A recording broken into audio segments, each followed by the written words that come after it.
Hello friends, welcome to this channel, and in today's video we'll be discussing about a very important and interesting thing, that is stabilizing interactions in biology. So we know that there are two kinds of bonds. One is covalent bonds, another one is non-covalent bonds. These covalent bonds are stronger and non-covalent bonds are weaker. Covalent bonds are stronger because cleaving or breaking down these covalent bonds will require more than 100 kilocalorie per mole energy, whereas non-covalent bonds, breaking down such kind of bonds will require less than 100 kilocalorie per mole of energy. So covalent bonds are stronger and stable, whereas non-covalent bonds are weaker and they are not stable. However, these non-covalent bonds, they have their own importance in biology. So in biology they are important in in recognition of substrates by specific enzymes. So whenever there is enzyme substrate interaction, there will be non-covalent interaction. Then they are important in DNA replication, signal molecule recognition, that means they are also important in signaling cascade, and most importantly they help the protein to fold in their 3D structure, which is the most active structure. So we can say that all active biological structures and functions are due to a cumulative effect or combined effect of both non-covalent and covalent interactions. Hope that makes sense. So now the question is, then why this weaker non-covalent bond is so important in biology? The answer lies in 2 points. First, they provide both protein and nucleic acid their flexibility. Due to this flexibility, this protein and nucleic acid can get their 3D structure, which is the active structure, and they get their activity. And the second one is there are large number of such bonds, such non-covalent bonds, and this is not possible to break all bonds at a time. This provides the molecular stability. Next, there are 4 kinds of non-covalent interactions. First one is ionic interaction. Also we can call it electrostatic interaction. Second one is hydrogen bond. Third one is hydrophobic interaction. And the fourth one is van der Waals interaction.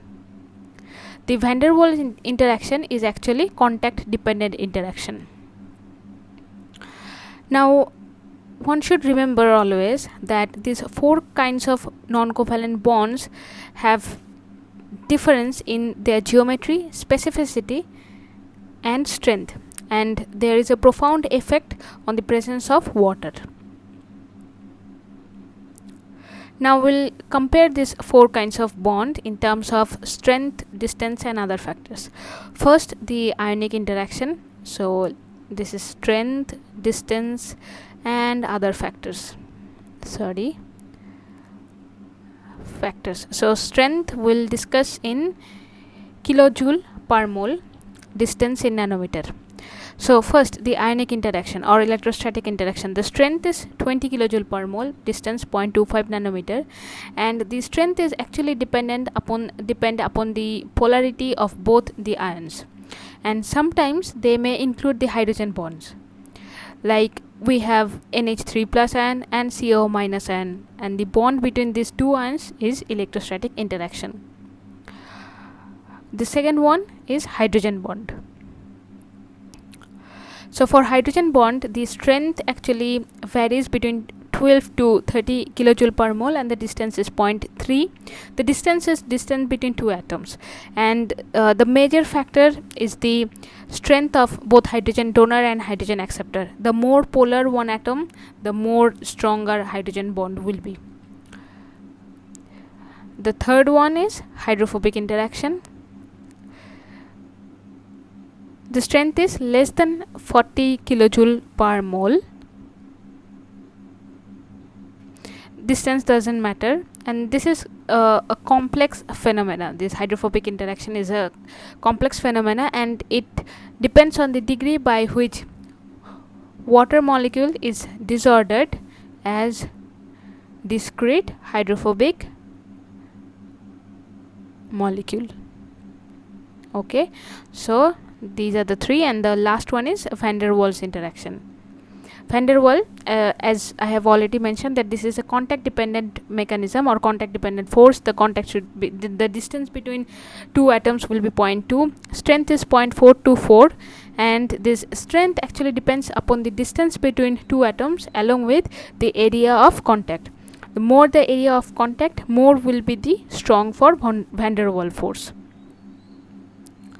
We'll discuss about all these forces in brief in my later videos. Thank you.